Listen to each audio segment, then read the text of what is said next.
பயப்படாமல் எதிர்கொண்ட வீரர். தோரணையை தாங்கிய தோள்களில இந்தியாவோட எதிர்களை அடக்கியது. முதல் பார்வைக்கே நமக்கு தெரியும் இவர் ஒரு சாதாரண வீரர் இல்ல. பஞ்சாப் மண்ணில பிறந்து கிரிக்கெட்ல தன்னோட பெயரை தங்கத்தால பதிச்சவர் ஹர்பஜன் சிங். அவரை பத்தி தான் நம்ம இந்த வீடியோல பார்க்க போறோம். வெல்கம் டு சினிமா கழகம்.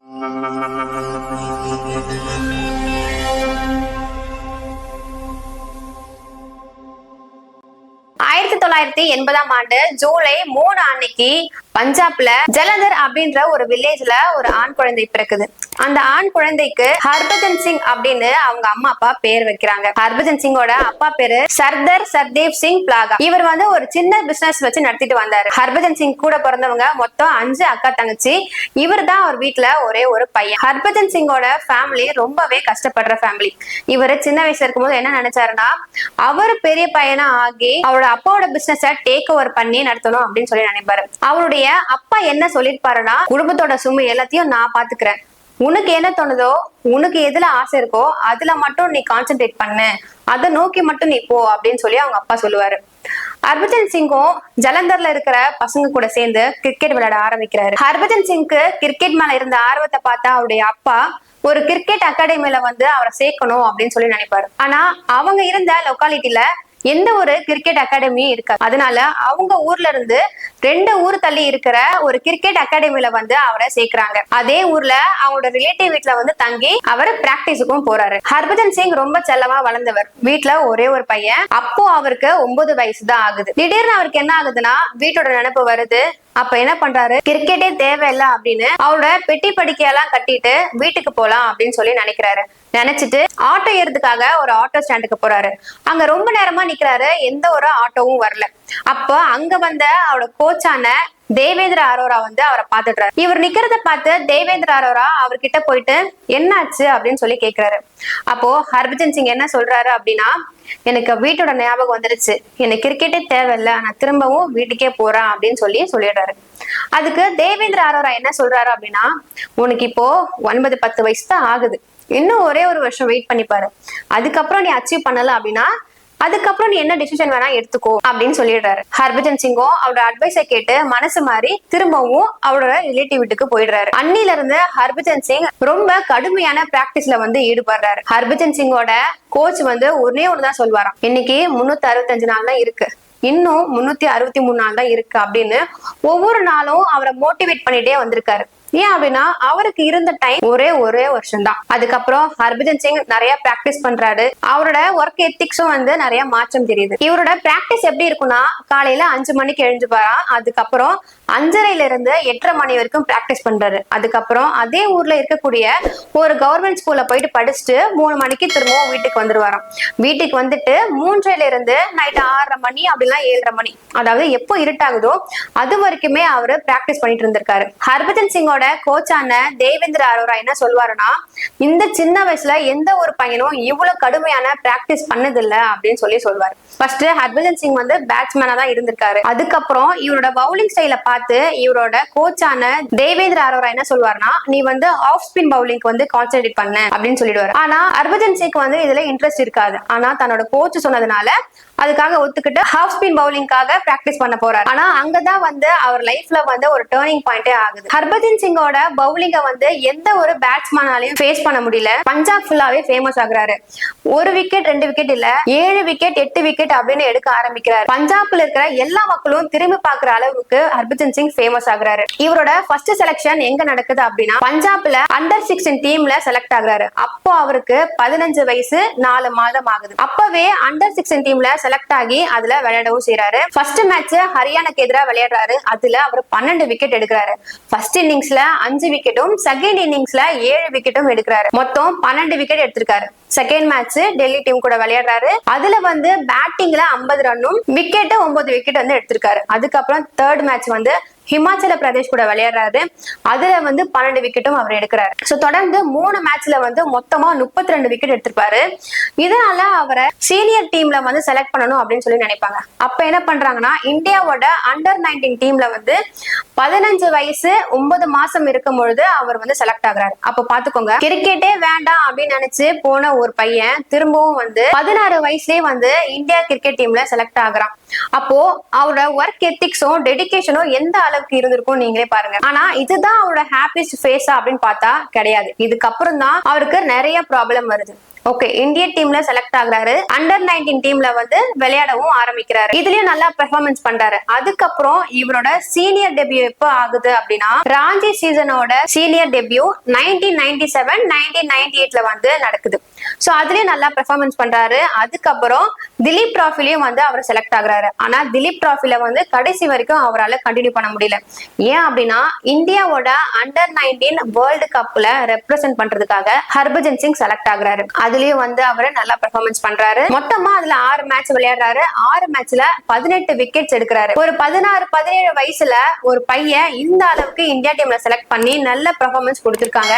அதனாலேயே அவர் பேர் உலகம் முழுக்க பேசப்பட்டுச்சு. சோ இவரோட டெஸ்ட் டெபியூ எங்க ஸ்டார்ட் ஆகுது அப்படின்னா ஆஸ்திரேலியாக்கு எதிராக மார்ச் 25 1998ல வந்து நடக்குது. ஃபர்ஸ்ட் மேட்ச் ரொம்ப பயப்படுறாரு. அதுக்கப்புறம் அவர் சுதாரிச்சு நல்லா பவுலிங் போடுறாரு. 2 விக்கெட்டும் எடுக்கிறாரு. ஆஸ்திரேலியா வீரரான கிரேக் லெவெட்ட தனித்துவமான முறையில ஆட்டம் இழக்க செய்யறாரு. இந்த விஷயம் இன்றைய வரைக்கும் அவரோட ரசிகர்களால் கொண்டாடப்பட்டு தான் வருது. அதுக்கப்புறம் தொடர்ந்து அவங்க மேட்ச்ல ஆட்டம் இழக்கிறாங்க.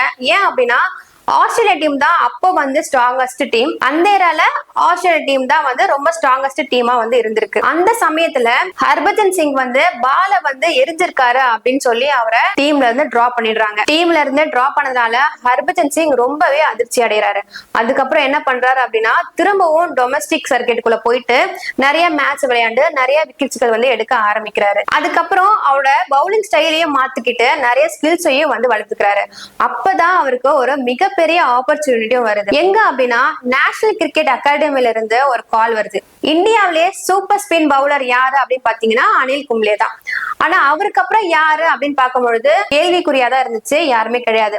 அப்போ நேஷனல் கிரிக்கெட் அகாடமி என்ன நினைக்கிறாங்க அப்படின்னா இந்தியாவோட பவுலர்ஸ் ஆன எல்லாருக்குமே ஸ்பின்னிங்ல வந்து கான்சென்ட்ரேட் பண்ணணும், அதுல டெவலப் பண்ணணும் அப்படின்னு சொல்லி அதுல ஹர்பஜன் சிங்கை வந்து செலக்ட் பண்றாங்க.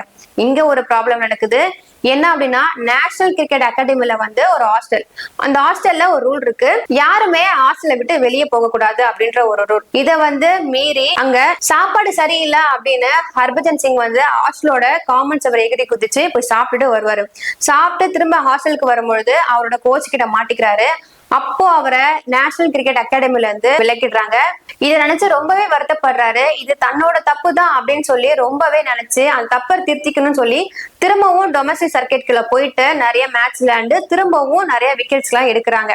அதுக்கப்புறம் 2000ல ஒரு செட்பேக் ஆகுது. என்ன அப்படின்னா ஹர்பஜன் சிங்கோட அப்பா இறந்து போயிடுறாரு. அப்போ அவருக்கு இருந்த கடமை என்னென்ன அப்படின்னு பாத்தீங்கன்னா அவங்க அக்கா தங்கைகளுக்கு திருமணம் ஆகல, ஒரு பக்கம் வீட்டோட சுமை அப்படின்னு சொல்லிட்டு நிறைய விஷயம் அவருக்கு இருக்கு. அதனால என்ன நினைக்கிறாரு அப்படின்னா கிரிக்கெட்டை விட்டே போயிடலாம், கிரிக்கெட்டே நமக்கு தேவையில்லை அப்படின்னு நினைச்சு யூஎஸ்ஏ போயிட்டு அங்க ட்ரக் டிரைவரா வேலை செஞ்சு ஃபேமிலியை வந்து நடத்தலாம் அப்படின்னு சொல்லி யோசிப்பாரு. ஆனா அப்போ அவங்க அம்மாவும் அவங்க அக்கா தங்கைகளும் என்ன சொல்லுவாங்க அப்படின்னா இந்த விஷயத்துக்காக தான் நீ சின்ன வயசுல இருந்து கஷ்டப்பட்டுட்டு இருந்த, அப்பா கொஞ்சம் கொஞ்சம் பணம் சேர்த்து வச்சிருக்காரு, அதை வச்சு நாங்க ஃபேமிலியை ரன் பண்ணிக்கிறோம், நீ எதுவும் எங்களுக்கு சம்பாதிச்சு கொடுக்க வேணாம், உன்னுடைய லட்சியத்துல நீ வின் பண்ணாவே போதும் அப்படின்னு சொல்லிடுறாங்க. ஹர்பஜன் சிங்கும் ரொம்பவே பிராக்டிஸ் பண்றாரு, நிறைய முயற்சிகள் எடுக்கிறாரு. அப்போ ஆஸ்திரேலியா டீம் இந்தியாவால எதிர்க்க முடியுமா அப்படின்னு ஒரு நிலைமை வருது.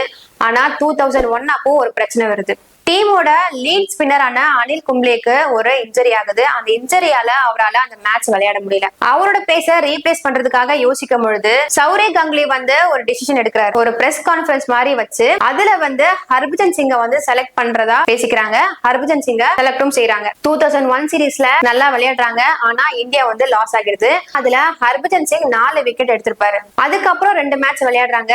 ஆஸ்திரேலியா வந்து 17 மேட்ச் கண்டினியூஸா வின் பண்ணி 18வது மேட்சா கொல்கட்டால விளையாடுவாங்க. அங்க ஹர்பஜன் சிங் ஒரு ஹேட்ரிக் விக்கெட் எடுக்கிறாரு. இந்தியாலேயே ஃபர்ஸ்ட் ஹேட்ரிக் விக்கெட் எடுத்த முதல் பவுலர் அப்படின்னா அது ஹர்பஜன் சிங் தான். அதுக்கப்புறம் அந்த மேட்ச்லயே வின் பண்றாங்க. அதுக்கு அடுத்ததாவும் அடுத்த மேட்ச்ல இந்தியா வின் பண்றாங்க. வின் பண்ணி டிராஃபியும் வந்து கைப்பற்றுறாங்க. இதுதான் வந்து அவரோட லைஃபோட பெரிய அச்சீவ்மெண்ட் அப்படின்னே சொல்லலாம். இவரோட 2வது அச்சீவ்மெண்ட் எது அப்படின்னு பாத்தீங்கன்னா 2007ல நடந்த T20 வேர்ல்டு கப் தான். என்னதான் 2007 T20ல விளையாண்டாலுமே ஒன் டே இன்டர்நேஷனல் மேட்சா இருந்தாலும் சரி, டெஸ்ட் மேட்ச்லயும் வருஷம் சரி அவர் ஆனர் ஆஃப் தான் விளையாண்டாரு. இப்படியே 4 வருஷம் தொடர்ச்சியா விளையாடுறாரு. அதுக்கப்புறம் ரவீந்திர ஜடேஜா, ரவிச்சந்திர அஸ்வின் அப்படின்னு நிறைய பவுலர்ஸ் வந்ததுனால ஆனர் ஆஃப் தான் அவர் விளையாடுறாரு. இந்த இடத்துல பாத்தீங்கன்னா மறுபடியும் ஒரு கான்ட்ரவர்சில வந்து ஹர்பஜன் சிங் மாட்டாரு. சித்திக் டெஸ்ட் மேட்ச்ல ஹர்பஜன் சிங்கும் ஆண்ட்ரோ சிமனுக்கும் ஒரு பிரச்சனை நடக்குது. அந்த சண்டையில ஹர்பஜன் சிங் வந்து ஒரு தப்பான வார்த்தையை வந்து பேசிடுறாரு. அதுக்கப்புறம் ஹர்பஜன் சிங் வந்து பேட்டிங் ஆடுற நிலைமை வரும்பொழுது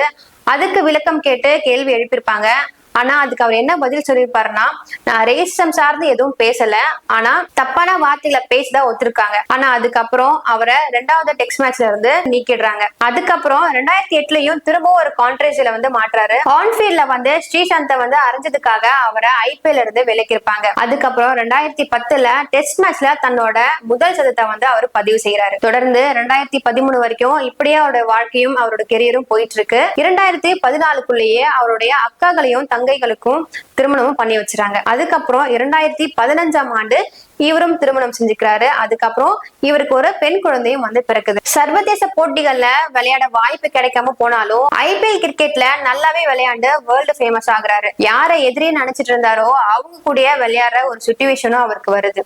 ஐபிஎல் மேட்ச்ல முதல்ல பஞ்சாப் அணிக்கு ஆதரவா விளையாடுறாரு. அதுக்கப்புறம் சிஎஸ்கேக்கு ஆதரவா விளையாடுறாரு. சிஎஸ்கே டீம்ல விளையாடும் பொழுது தமிழ்ல ட்வீட் பண்ணதுனால தமிழ் மக்களோட மனசையும் வெகுவா கவர்ந்தாரு. இவரோட கிரிக்கெட் வாழ்க்கை அப்படின்னு எடுத்துக்கிட்டா 103 டெஸ்ட் மேட்ச் விளையாண்டுருக்காரு. அதுல 417 விக்கெட் எடுத்திருக்காங்க. 25 தடவை 5 விக்கெட்டுகளும் 5 தடவை 10 விக்கெட்டுகளும் எடுத்திருக்காரு. அதே மாதிரி ஒன் டே இன்டர்நேஷனல் கெரியர் அப்படின்னு எடுத்துக்கிட்டா மொத்தமா 236 ஒன் டே இன்டர்நேஷனல் மேட்ச் வந்து விளையாண்டிருக்காரு.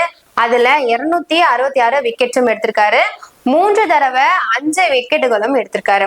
அது மட்டும் இல்ல 2008ல இருந்து 2018 வரைக்கும் பஞ்சாப் டீமுக்கு ஐபிஎல் விளையாண்டிருக்காரு. அதுக்கப்புறம் 2019ஆம் ஆண்டு ஐபிஎல்ல சிஎஸ்கே டீமுக்காக விளையாண்டாரு. இவர் கடைசியா விளையாண்ட ஐபிஎல் டீம் எது அப்படின்னு பாத்தீங்கன்னா கொல்கத்தா டீம் தான். இதுக்கு இடையில நிறைய இந்தி, பஞ்சாப், தமிழ் போன்ற திரைப்படங்களையும் தொலைக்காட்சி தொடர்லயும் வந்து நடிக்கிறாரு. மார்ச் 2022ஆம் ஆண்டு பஞ்சாப் மாநிலத்தில இருந்து ஆம் ஆத்மி கட்சியில வேட்பாளரா மாநிலங்களவையில பரிந்துரைக்கப்படுறாரு. அதுல அவர் போற்றியின்றி மாநிலங்களவை உறுப்பினரா வெற்றியும் பெற்றாரு. ஜூலை 18, 2022ஆம் ஆண்டு நாடாளுமன்ற மழைக்கால கூட்டத்தொடர் முதல் நாளில பஞ்சாபில் இருந்து மாநிலங்களவை உறுப்பினரா பதவியும் ஏற்கிறாரு. ஹர்பஜன் சிங்கோட வாழ்க்கையில இருந்து நம்ம என்ன கத்துக்கலாம் அப்படின்னா, திறமை ஒண்ணு மட்டும் ஒரு மனுஷனை வந்து பெரிய இடத்துக்கு கொண்டு போயிடாது அப்படின்றது ஒரு பெரிய எக்ஸாம்பிள் தான். ஹர்பஜன் சிங் வெறும் பவுலர் இல்ல, ஒரு உணர்ச்சி. வெற்றிக்கு விதிமுறை இல்ல, வீரத்திற்கு எல்லை இல்ல. அதுக்கான சிறந்த எடுத்துக்காட்டு ஹர்பஜன் சிங் அவங்களே சொல்லலாம்.